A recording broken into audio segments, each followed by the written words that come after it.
Oke, sekarang kita masuk ke fundamental ya. Fundamental ini atau berita atau news ya.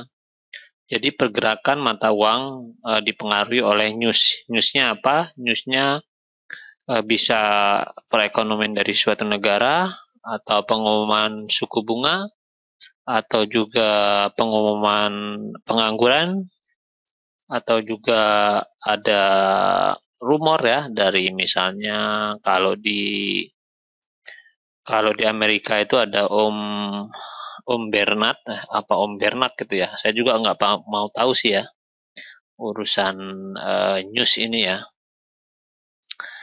Oke, saya akan buka news. Ini dia. Jadi news ini nggak perlu dihafalin ya. Saya dulu pertama tahu forex, baca buku forex, semua informasi fundamental saya hafalin. Apa itu trade balance, apa itu unemployment rate ya, monetary policy segala macam ini. Nah ini sebenarnya nggak perlu kita hafalin satu-satu, mencret ya kalau kita hafalin satu-satu ini. Nggak jadi trading kita, jadinya hafalan. Kita buang cara-cara di sekolahan yang menghafal ya. Di sini saya akan ajarkan cara simpelnya, yaitu Anda buka Forex Factory, ya, kemudian klik bagian kalender, kemudian pilih misalnya hari ini yang tanggal 16 saja ya, tanggal 16. Oke, ini kita filter aja Australia, Swiss, Euro, Pound Sterling, Yen, sama USD. Kita apply. Jadi kalau yang putih sama putih ini nggak pengaruh sebenarnya ya. Yang pengaruh itu biasanya yang warnanya orange dan warnanya merah. Nah, jadi ini yang berimpact terhadap harga ya. Kita lihat hari ini. Hari ini itu ada pengumuman ini USD ini bagus sebenarnya ya. Di euronya juga, euronya ini juga turun. USD bagus, harusnya USD naik ya, tapi di sini jam 8 ini merah semua ya. Merah semua. Kita lihat efeknya terhadap pergerakan harga. Kita lihat dulu yang atas ya, yang positif ini ya. Ini jam 8.30 PM atau di Indonesia ini jam 7.30 ya, jam setengah 8. Saya buka ini jam setengah 8. Oke, mungkin sekitar di sini ya. Nah, di sini sebentar. Nah, sekitar di sini.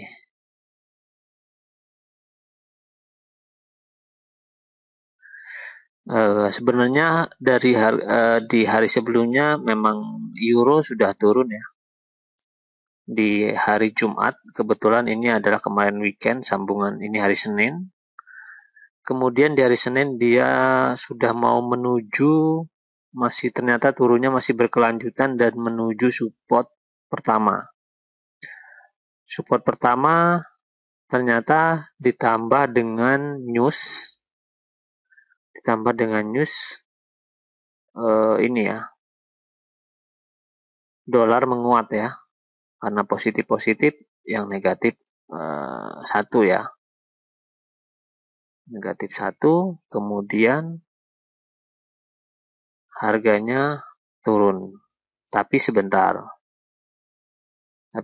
ya, turun sebentar.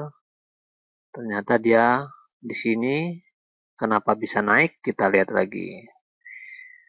Di sini ada long term purchase, ini negatif ya, negatifnya jauh dari forecast atau perkiraan.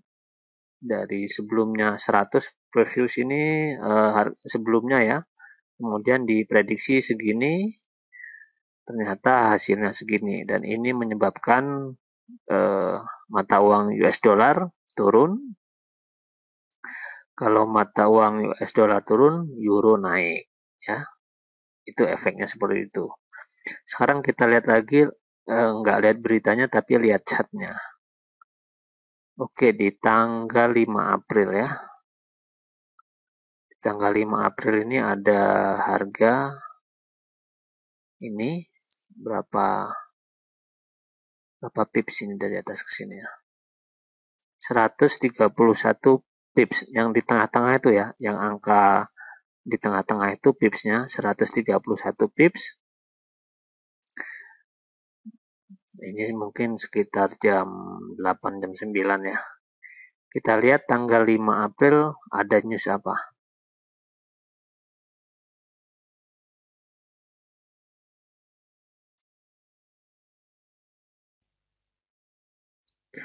Oke, tanggal 5 April. Tanggal 5 April ini ada news Jerman ya. Jerman euro negatif.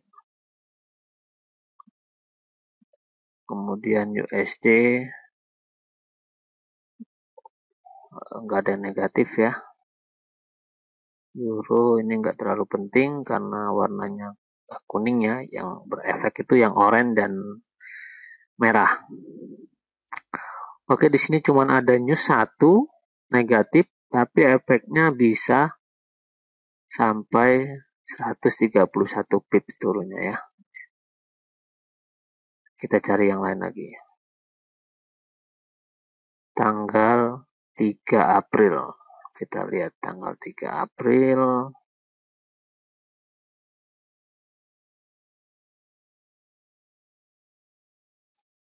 Tanggal 3 April. Nah, ini aneh bin ajaib ya. Euro. Oh, euro nggak ada ya. Emang dia nggak ada. Ini beritanya positif satu, tapi ini warnanya kuning, dan USD juga cuma satu negatif. Tapi justru efeknya harusnya USD turun, tapi efeknya malah euro yang turun ya. Ini sekitar jam berapa ya kalau gini? Ini mungkin sekitar jam 1 atau jam 2 ya. Bisa jadi ini ada Om Bernard atau presiden. Nah, ini ternyata ya. Ternyata karena ini jamnya ini nggak sesuai biasanya. Ternyata ada pidato, nggak ngerti saya juga ini pidato apaan. Yang jelas dia bisa membuat dolar menguat ya. Nah, efeknya euro turun jauh ini. Turun jauh sekali. Oke, jadi kesimpulannya bahwa fundamental itu nggak perlu dihafalin, dan juga teman-teman cukup buka Forex Factory. Ini kalau mau ganti, ini diganti. Kemudian ini diganti ya, jamnya sesuaikan dengan komputer kita atau kita tinggal di mana. Kemudian save change. Nanti semua kalender ini akan mengikuti sesuai dengan jam komputer kita, sehingga kita tahu jam-jam berapa yang akan ada news. Sebagai contoh, besok ya, tanggal 18 April, tanggal 17 ya, hari ini, kebetulan saya sudah jam 12 lewat bikin video ini. Nah, besok ini ada news yang penting-penting ini Australia ya. Kuning-kuning ini jam setengah 11, jam setengah 10 pagi. Kemudian ini ada pound sterling jam setengah 5. Jam 5-nya ada euro banyak sekali ya ini ya. Kemudian malamnya mungkin ada USD. Jadi besok banyak news ya, banyak news. Tips dari saya adalah kalau ada news banyak, lebih baik kita nggak masuk market, kecuali Anda sudah berpengalaman. Karena apa? Karena pergerakan harga kadang-kadang nggak bisa diprediksi ya. Pergerakan harganya menggila. Nih, naik turun. Ini pasti ada news ini. Kemudian ini turun, jauh tahu-tahu turun. Nah, ini lebih baik ketika harga break. Misalnya, ini terakhir jam 10, jam 9. Nah, jam 9 terakhir ada berita berita dolar ya, 9.15 terakhir. Jadi kita masuk pasar kalau bisa jam 10-an, jam 10 malam. Jadi setelah market break kita udah tahu harga pasar kemana larinya. Apakah dia nanti nabrak pivot ya, ataukah dia tembus pivot ke R1. Nah, kita bisa jaga-jaga di sini. Kalau di sini mulai dia nggak kuat, ini kita bisa sell nanti di sini. Seperti itu. Jangan misalnya di sini ada news, misalnya di sini ya, di sini ada news. Di sini aja news, kita ini udah ketahuan, oh di pivot mungkin akan kembali ke atas ya. Ternyata di sini ada news dan dia jebol ke bawah. Jebol support 1, jebol support 2, bahkan sampai besoknya masih turun dan besoknya baru naik. Jadi kalau kita open di sini, ini kita pasti loss banyak banget malahan ya. Oke, jadi fundamental kita cukup buka Forex Factory dan kita lihat di situ tanggal dan jamnya. Perlu dilihat aja sih, nggak usah dihafalin ya. Pokoknya kita buka Forex Factory jam berapa. Kalau memang kita main USD GPY jam 11.30 ya, kalau nggak ada posisi gantung, kita close aja ya. Posisi kita close dulu. Seperti itu. Oke, untuk fundamental mungkin cukup sekian ya. Nanti kita bisa diskusi lagi di kelas. Mungkin ada teman-teman yang masih harus mau tanya apa yang perlu apa ya. Ya nanti tergantung teman-teman aja mau tanya apa tentang fundamental atau teknikal. Saya bagian ngejawab aja ya. Oke, terima kasih. Sampai ketemu di video selanjutnya. Kita langsung nanti ke teknik-teknik open sell dan buy gimana biar kita bisa profit ya. Terima kasih.